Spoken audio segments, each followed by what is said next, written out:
নমস্কাৰ বন্ধুসকল, স্বাগতম জনাইছোঁ অন্য এটা ভিডিঅ'লৈ ডিজিটেল আছাম 3.0। আজিৰ ভিডিঅ'ত আমি আলোচনা কৰিম অৰুণোদয়ৰ লগতে কেইবাটাও গুৰুত্বপূৰ্ণ আঁচনিৰ বিষয়ে। ভিডিঅ'টো শেষলৈকে চাব। যদি চেনেলটো নতুনকৈ আহিছে তেতিয়াহ'লে চেনেলটো এবাৰ ছাবস্ক্ৰাইব কৰি দিব, এনেবোৰ ভিডিঅ' সকলোতকৈ আগত চাবলৈ আৰু সকলোতকৈ আগত আপডেট হৈ থাকিবলৈ। আৰু যদি ভিডিঅ'টো এটালৈকে লাইক কৰা নাই, লাইক কৰিলে ভিডিঅ'টো সম্পূৰ্ণ চাওক। আপুনি গোটেইখিনি আঁচনি আপডেট আৰু আঁচনিসমূহৰ নতুন নতুন সাল সলনিৰ কথা আমাৰ এই ভিডিঅ'টোতে গম পাব।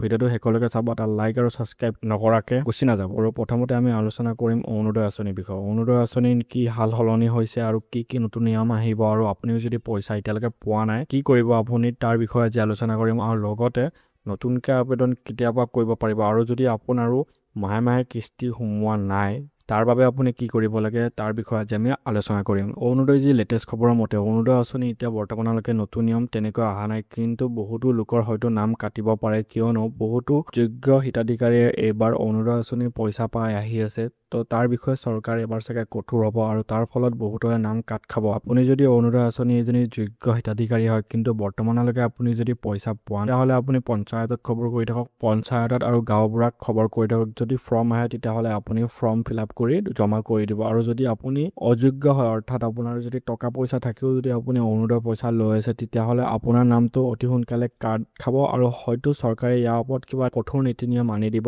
তাৰ ফলত যোনে আপোনাক এপ্লাইটো কৰি দিব তেওঁক জেললৈ পঠোৱা হ'ব, নাইবা এনে কিছুমান কাম কৰা হ'ব।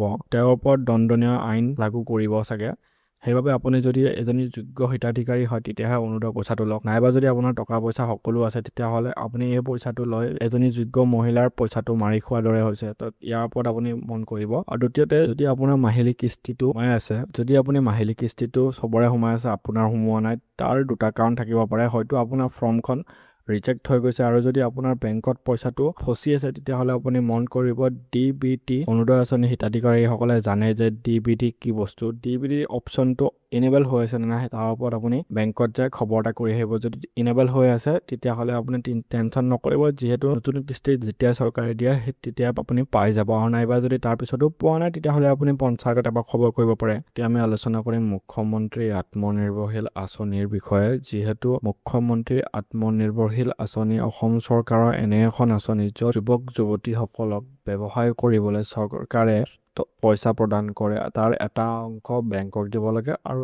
এটা অংশ চৰকাৰে মাফ কৰি দিয়ে। তো এই আঁচনিটোত আপুনি কেনেকৈ অংশীদাৰী হ'ব পাৰিব তাৰ বিষয়ে আজি আলোচনা কৰিম। বন্ধুসকল, বহুতে এই আঁচনিটোত বহুতবাৰ এপ্লাই কৰে, কিন্তু প্ৰায়বাৰ তেওঁলোকে নাপায়। কিন্তু বন্ধুসকল মনত ৰাখিব যে এই আঁচনিটোত এপ্লাই কৰিবলৈ আপোনাক স্ক্ৰীণত দিয়া নথিপত্ৰখিনি লাগিব, আৰু লগতে প্ৰজেক্ট ৰিপৰ্ট বুলি যিটো বস্তু কোৱা হয়, অৰ্থাৎ প্ৰজেক্ট ৰিপৰ্টটো হ'ল ব্যৱসায়টো আপুনি কিহৰ ৰিলেটেড কৰি আছে বা কিহৰ ৰিলেটেড কৰিব, তাৰ লাভ কিমান, লোকচান কিমান, মানে গোটেইখিনি বস্তু চমু টুকুৰাৰ দৰে লিখি কেনে আপুনি দেখাব লাগিব। আৰু সেই কামটো আপুনি কিমান শতাংশ আগবঢ়াই লৈ যাব পাৰিব, তাৰ ফলত কিমান নিযুক্তি হ'ব, অৰ্থাৎ কিমান ল'ৰা ছোৱালীয়ে কাম কৰিব পাৰিব, মানে আপুনি কিমান এমপ্লয়মেণ্ট জেনেৰেট কৰিব, তাৰ বিষয়ে সকলোবোৰৰ বিষয়ে লিখি দিয়াটোকে প্ৰজেক্ট ৰিপৰ্ট বুলি কয়। বন্ধুসকল, বহুতে ডিমাণ্ড কৰি আছে যে ইয়াৰ এপ্লিকেশ্যন আৰম্ভ হৈ গৈছে, কিন্তু বন্ধুসকল যিহেতু এতিয়ালৈকেও ৱেবছাইটটো আপডেট কৰোৱা নাই, আপডেট নকৰাকৈ কেনেকৈ নতুনকৈ এপ্লাই কৰিব পাৰে সেইটো এটা ডাঙৰ কথা। অৰ্থাৎ এইটো এটা মিছা কথা, ফল্ছ নিউজ মানুহে আগবঢ়াই আছে, মানে বহুতে বস্তুটো গম নাপায়, সেইকাৰণে ফল্ছ নিউজ। কাৰণ বহুতো দোকানী, কম্পিউটাৰ দোকানী হওক বা নেট কেফে অ'নাৰে হওক, তেওঁলোকে কৈ আছে যে তেওঁলোকে এপ্লাই কৰি দিয়া বিনিময়ত পইচা দিব লাগে, তেওঁলোকে এপ্লাই কৰি দিব। কিন্তু আচলতে আপুনি এপ্লাই কৰিবলৈ হ'লে ৱেবছাইটটো খোলা থাকিব লাগিব, যিহেতু ৱেবছাইটটো বন্ধ বৰ্তমানলৈকে, সেইবাবে আপুনি এতিয়ালৈকে এপ্লাই কৰিব নোৱাৰে। চ' বন্ধুসকল, আজিৰ ভিডিঅ'টো ইমানখিনিলে থাকক। বহুত দিনৰ পিছত ভিডিঅ' লৈ আহিছোঁ, কাৰণ মোৰো নিজৰ গাটো ভাল নাই। মোৰ ৰিচেণ্টলি বহুত ডাঙৰ এটা অপাৰেশ্যন হৈ গৈছে, সেইবাবে বহুত দিন ভিডিঅ' দিব পৰা নাছিলোঁ। আজিৰে পৰা ৰেগুলাৰ ভিডিঅ' দিয়া দায়িত্বটো মোৰ। আপোনালোকে অকল চেনেলটো ছাবস্ক্ৰাইব কৰি দিয়ক আৰু ভিডিঅ'টোত এটা লাইক কৰি দিয়ক, তেতিয়াহে আমাৰ যিটো চেনেলৰ গ্ৰ'থ, এই গ্ৰ'থটো হ'ব। ৰিচেণ্টলি মোৰ 500 ছাবস্ক্ৰাইবাৰ হৈ গ'ল, তাৰ বাবে আপোনালোকক বহুত বহুত ধন্যবাদ 500 ছাবস্ক্ৰাইবাৰ কৰাৰ বাবে। এতিয়া আমাৰ নেক্সট টাৰ্গেট হ'ব 1000 ছাবস্ক্ৰাইবাৰ। 1000 ছাবস্ক্ৰাইবাৰ হোৱাৰ পিছত কিভাৱে এটা পাতিম। চ' চেনেলটো ছাবস্ক্ৰাইব কৰি দিব আৰু ভিডিঅ'টোত এটা কমেণ্ট কৰি দিব কিহৰ ওপৰত নেক্সট ভিডিঅ'টো চাবলৈ বিচাৰে। আৰু আজিৰ ভিডিঅ'টোত ইমান দায় দুখ নধৰিব, মই কৈছোঁৱে মোৰ ৰিচেণ্টলি অপাৰেশ্যন এটা হৈ গৈছে, তাৰ বাবে মোৰ গাটো ভাল নাথাকে।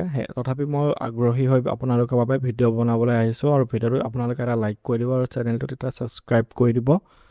আমাৰ হোৱাটছআপ চেনেলটোত জইন হৈ ল'ব। আমাৰ হোৱাটছআপ চেনেলটোত এনে আমি সৰু সৰুকৈ আপডেট দি থাকোঁ আৰু লগতে জয় অসম, জয় জুবিন দা, বাই বাই।